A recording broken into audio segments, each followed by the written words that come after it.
Good morning, dear students. How are you? I hope you are good and fine at your places. I am Himnita Vasis, your SST teacher. So, today we read our remaining chapter with the topic Why do we need elections? इससे पहले बेटा next class में हमने देखा था कि जो elections हैं वो कैसे होते हैं एंड हरियाणा के जो असेंबली इलेक्शन है वो कैसे हुए हैं, जहाँ पर हमने देखा फर्स्ट कांग्रेस पार्टी थी 1982 में, उसके बाद जो चौधरी देवीलाल हैं उनकी जो पार्टी है लोकदल वो वोन हो जाती है, बट वो अच्छे से वर्क नहीं कर पाती है, जिसकी वजह से नेक्स्ट इलेक्शन में फिर से कांग्रेस पार्टी विन हो जाती है।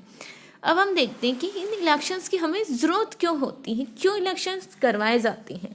फर्स्ट अगर हम देखें तो इलेक्शन से है ना हमें ये पता चलता है कि जो कोई भी एक जो डिसीज़न है सभी सिटीजन्स का, दैट मीन्स कि अगर मैं प्रॉपरली अगर आप लोगों को बताना चाहूँ तो यहाँ पर हम in the one point we say all citizens together can not take decision, hence they elect representative to rule. क्योंकि जब इलेक्शन होता है तो उसमें हमें कोई ना कोई जो रिप्रेजेंटेटिव होता है उसको चूज़ करना पड़ता है। इसी वजह से क्योंकि भाई सभी की सभी जो पॉपुलेशन है वो एक साथ एक जैसा डिसीजन तो नहीं ले सकती, क्योंकि सब किसी के ओपिनियन कुछ होते हैं, किसी के कुछ होते हैं, सबके अलग अलग ओपिनियंस होते हैं किसी भी एक पॉइंट को लेकर। तो उन ओपिनियंस में कोई कन्फ्लिक्ट ना हो उसके लिए हम अपने लीडर को चूज़ करते हैं। ठीक है, वो हमने चूज़ कर लिया, वो हमारे लिए वर्क करेगा। एंड द सेकंड पॉइंट अगर मैं यहाँ पर आपको बताना चाहूँ कि इलेक्शंस क्यों ज़रूरी है, तो election ensure that leaders are chosen by peoples. कि यहाँ पे जब इलेक्शन होते हैं तो वोटिंग कौन करता है, पीपल्स वोट करते हैं। तो इलेक्शंस के थ्रू हम हमारी जो गवर्नमेंट है ये श्योर हो जाती है कि भाई उन्होंने जिस रिप्रेजेंटेटिव को चूज़ किया है वो खुद पीपल्स ने चूज़ किया, वो किसी मेंबर्स ने मिलकर उसको नहीं बनाया, किसी असेंबली हुई भी वहाँ पे किसी को एक इलेक्ट नहीं कर दिया गया, सभी लोगों ने मिलकर उसको चूज़ किया। तो जो डिसीजन होगा वो लोगों को ध्यान में रख करके ही लिया जाएगा। एंड द नेक्स्ट पॉइंट अगर हम कहें इलेक्शंस की जो ज़रूरत है वो क्यों है, तो हम यहाँ पर कह सकते हैं कि elections give choice to people choose from. Elections build performance pressure on ruling parties. मतलब क्या कि मान लो कि अभी गवर्नमेंट थी, कांग्रेस की गवर्नमेंट थी, अब वो 5 सालों के लिए भी वही रहेगी। अब नेक्स्ट टाइम वो ना कोई भी जो वर्क करेगी तो वो इस तरीके से स्टेप लेगी कि अगली बार फिर इलेक्शन होंगे। ऐसा नहीं होगा कि भाई आप एक बार के लिए इलेक्ट कर लिए गए हो तो आप लाइफ टाइमली आप ही की गवर्नमेंट रहेगी, नहीं। यहाँ पे रूलिंग पार्टी पर एक प्रेशर बना रहता है कि अगर आप ढंग से काम नहीं करते हो तो नेक्स्ट ईयर आपकी पार्टी रनर अप हो सकती है, कोई और जीत सकता है। ठीक है, तो अभी हम रीड कर लेते हैं बुक से कि election take place regularly in any democracy. किसी भी डेमोक्रेटिक फॉर्म में, किसी भी डेमोक्रेटिक गवर्नमेंट में इलेक्शंस रेगुलरली होते हैं। There are more than 100 countries in the world in which elections take place to choose people representative. We also read that elections are held in many countries. अब हमें पता है कि भाई जो इलेक्शंस है वो बहुत सारी कंट्रीज़ में कराए जाते हैं। इससे पहले हमने जो चैप्टर किया था व्हाट डेमोक्रेसी हाई डेमोक्रेसी, तो उसमें भी हमने बहुत सारे एग्जांपल देखे थे कि वहाँ पर चाइना में इलेक्शंस होते हैं, but in the main time वो क्या करते हैं, जो कंस्टिट्यूंसीज होते हैं, एरिया होते हैं, उन्हीं को चेंज कर देते हैं, या फिर जहाँ पे वोटिंग हो रही होती है उन्हीं को ही चेंज कर देते हैं। तो क्या हम ऐसे टाइप्स के जो इलेक्शन है उनको डेमोक्रेटिक कह सकते हैं? नहीं, बिल्कुल भी नहीं कह सकते। But why do we need elections, ये बात होगी डेमोक्रेटिक। लेकिन इलेक्शन की हमें ज़रूरत क्यों होती है? इतनी 100 सारी कंट्रीज़ हैं, बात करें हम अफ्रीका में 52 कंट्रीज़ हैं, एशिया में 49 कंट्रीज़ हैं, मोस्टली कंट्रीज़ में इलेक्शंस होते हैं। क्यों होते हैं वो? Let us try to imagine a democratic without election. A rule of the people is possible without any election if all the people can sit together every day and take all the decision? No. But as we have already, a rule of the people is possible without any election if all the people can sit together every day and take all decision, but as we have already seen in chapter 1st. This is not possible in any large community, कि एक बड़ी सी community में। अब अरे India also a vast country, so यहाँ पर एक कैसे बेटा इजी होगा कि असेंबली रखें, लोगों को डिसीजन सुने, फिर किसी एक डिसीजन पे जाए, तो थोड़ा डिफिकल्ट होता है। इसी वजह से हम अपना एक रिप्रेजेंटेटिव चूज कर लेते हैं।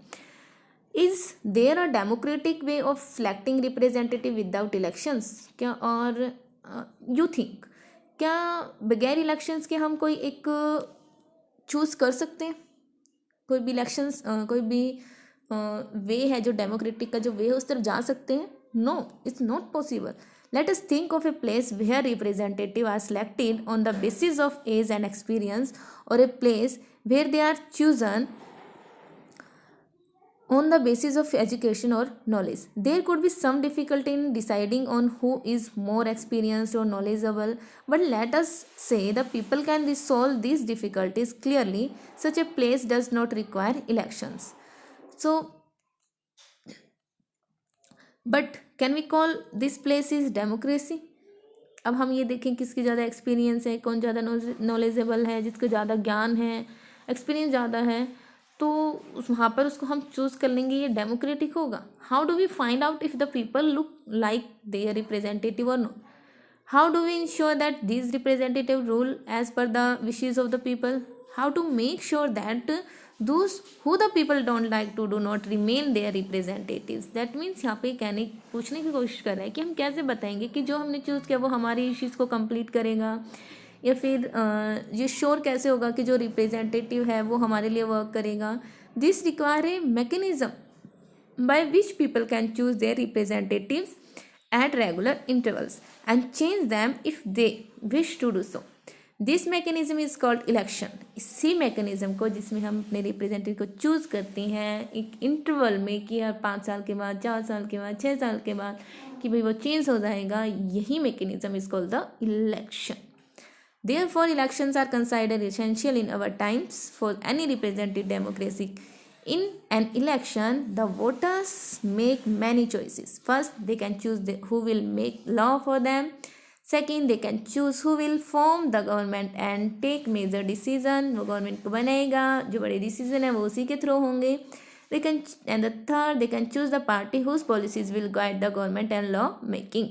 वो ऐसी पॉलिसीज़ बनाएगा, उसकी जो पार्टीज़ हैं वो ऐसी पॉलिसीज़ बनाएगी जो गवर्नमेंट को गाइड कर सके, कैसे कानून बनाए जाने हैं. So next topic is what make an election democratic. कौन सी ऐसी थिंग है जो इलेक्शंस को डेमोक्रेटिक प्रेजेंट करती है. Elections can be held in many ways.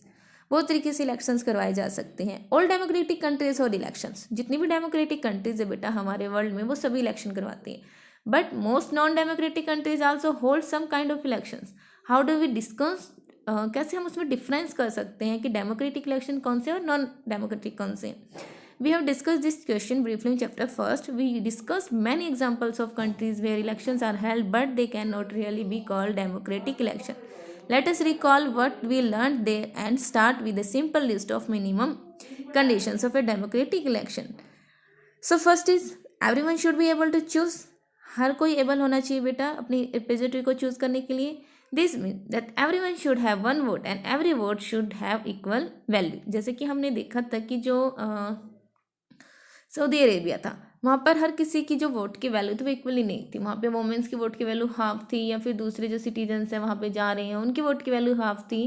तो ऐसा नहीं होना चाहिए. जितने भी पीपल्स हैं वहाँ के जो सिटीजन्स हैं उनकी वोट की वैल्यू इक्वल होनी चाहिए, वो मेल है या फिर फीमेल्स हैं. यानी कि जितने भी एडल्ट्स हैं उन सभी की वोट की वैल्यू 1 होनी चाहिए. Second, there should be something to choose from. Parties and candidates should be free to contest elections and should offer some real choice to the voters. And third, the choice should be offered at regular interval. Elections must be held regularly after every few years. कि बेटा जो elections हैं उनके लिए एक time interval होना चाहिए. 4 साल का हो, 5 साल का हो, 6 साल का हो, कितने भी टाइम का हो, बट एक टाइम इंटरवल में ही इलेक्शन करवाए जाने चाहिए. For the candidates preferred by the people should get elected. Fifth, election should be conducted in a free and fair manner where people can choose as they really wish. These might look like very simple and easy conditions, but there are many countries where these are not fulfilled.